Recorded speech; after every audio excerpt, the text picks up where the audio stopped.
Hi, this is Adam Fisher, and in this video I'm going to show you how to replace your hard drive in a desktop Mac computer. Okay, so it says select the disk where you want to install Mac OS X. Now you notice that there is no disk here, so you'll have to go up to Utilities, and you're going to go to Disk Utility. And in this screen, you'll be able to select the drive. Now, if you notice, I have the Mac X installed DVD. We want it to go to this drive right here. If you're not seeing an icon that looks similar to this, if you're only seeing the DVD RW install disk, which is currently the disk that's inside the drive, and you're not seeing a actual disk to install the OS onto, that indicates and tells you that you need a new hard drive, which is the purpose of this video. So as you can see, this is the side that we'll be extracting off, and the way we do that is there's a lever here on the back computer.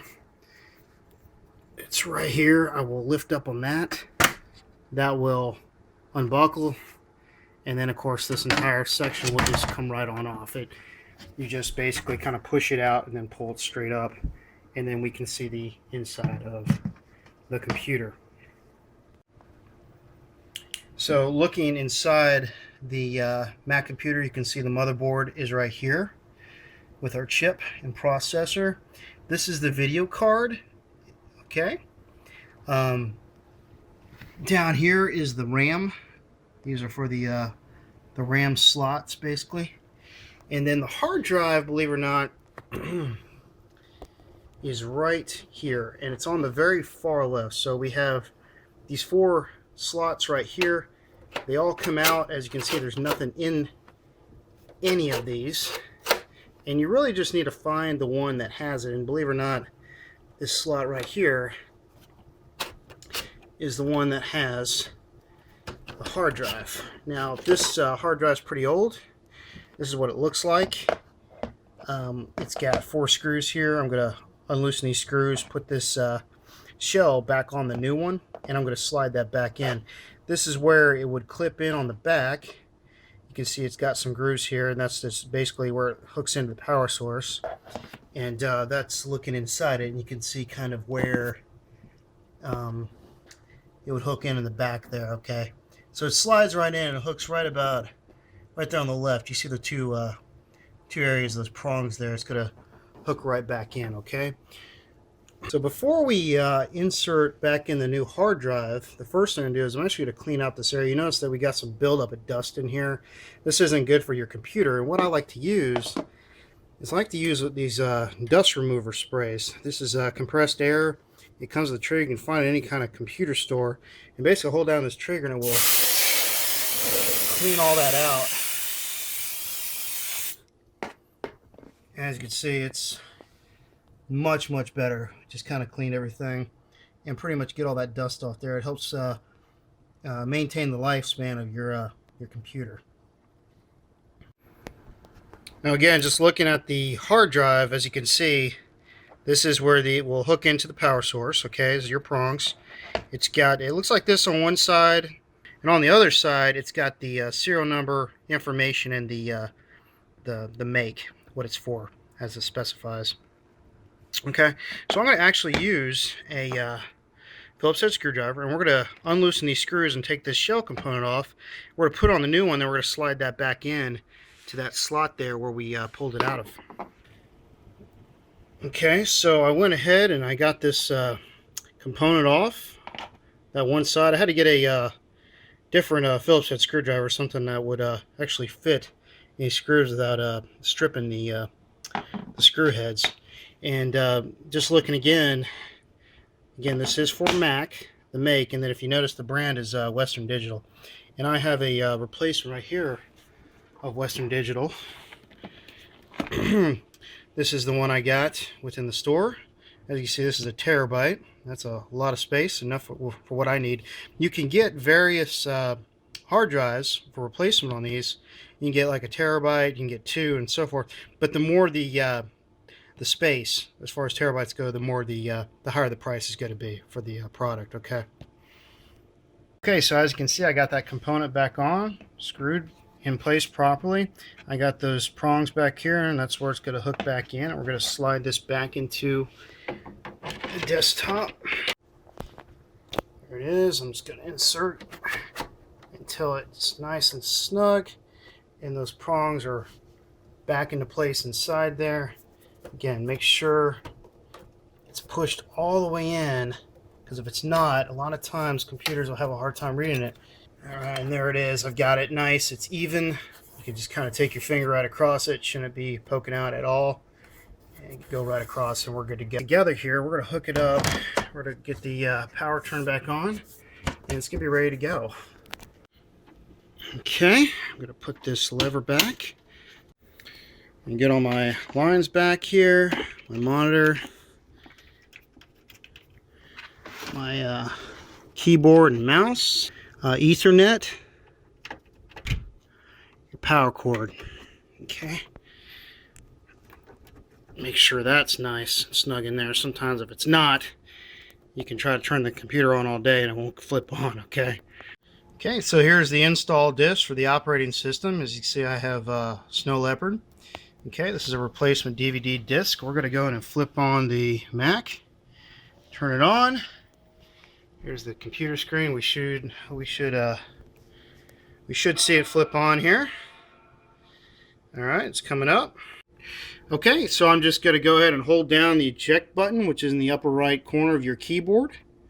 Hold that down, and it should pop it out when you start up the computer. I'm going to drop that in that slot there.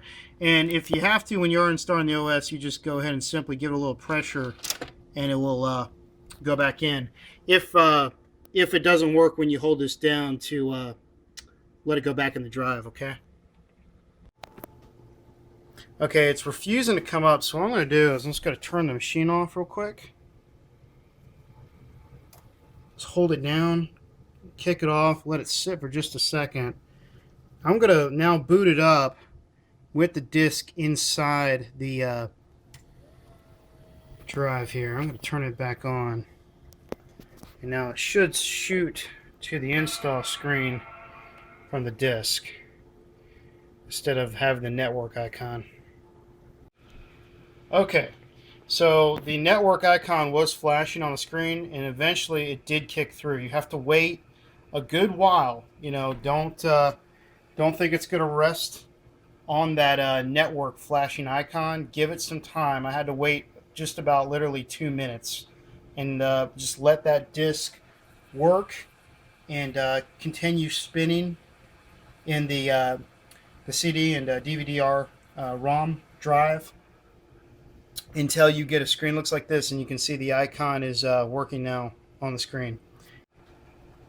Okay, and now it's kicked into the install setup screen, which looks like this. We're going to grab English. Again, I had to wait a pretty long time. I had to wait about 3 more minutes there for it to kick into this install screen, even though it had the little windmill spiraling around there. Install Mac OS. We are in the install setup. I'm going to hit continue. I'm going to go ahead and agree. Now you notice that there is no disk here, so you'll have to go up to Utilities, and you're going to go to Disk Utility. And in this screen, you'll be able to select the drive. Now, if you notice, I have the Mac X installed DVD. We want it to go to this drive right here. If you're not seeing an icon that looks similar to this, if you're only seeing the DVD RW install disk, which is currently the disk that's inside the drive, and you're not seeing a actual disk to install the OS onto, that indicates and tells you that you need a new hard drive, which is the purpose of this video.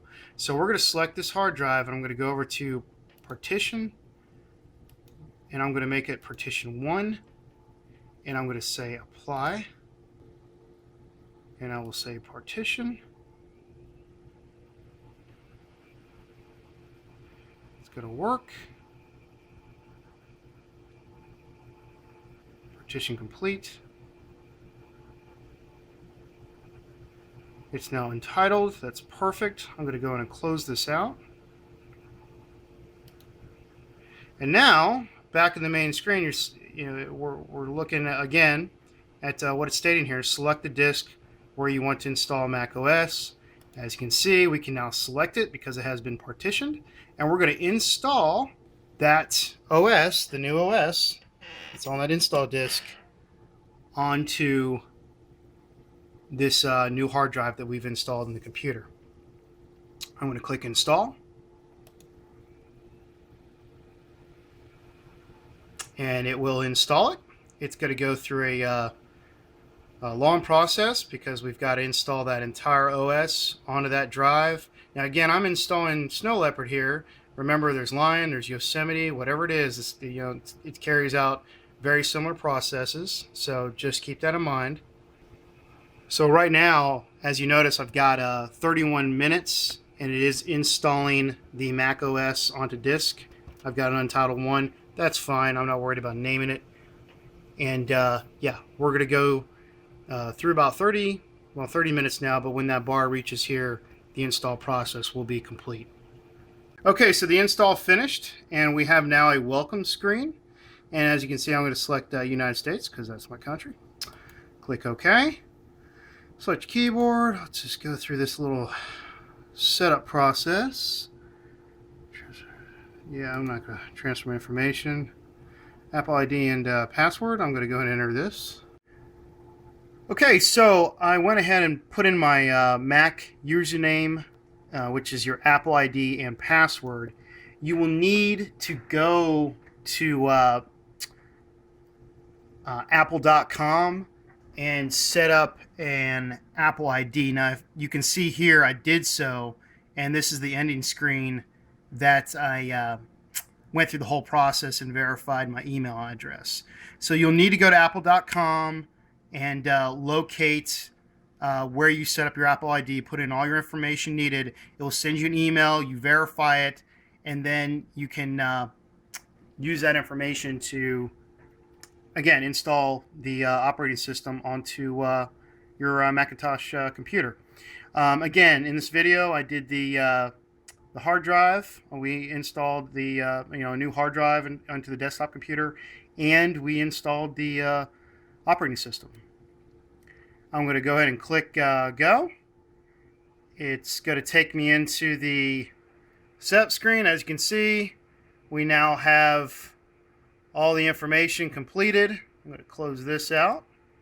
I got my toolbar up top, just as it was shown before. We have a brand new machine. I have a brand new hard drive where this operating system has been installed to, and I can even reach out to the internet if I use Safari.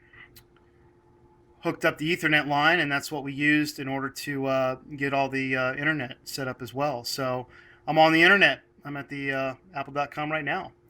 But anyway, I hope you gained a lot from this video, and I'll go ahead and run my LinkedIn information at the end of this video so you can contact me if you have additional questions. Thank you for watching, and good luck with your Mac and install of your new hard drive if needed, but definitely install of your operating system.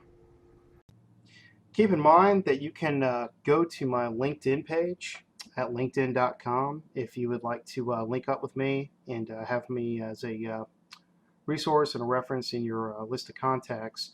You can send me a message at my LinkedIn, and that will reach out to my Yahoo email, hence my Gmail accounts, and I can always be there to help you.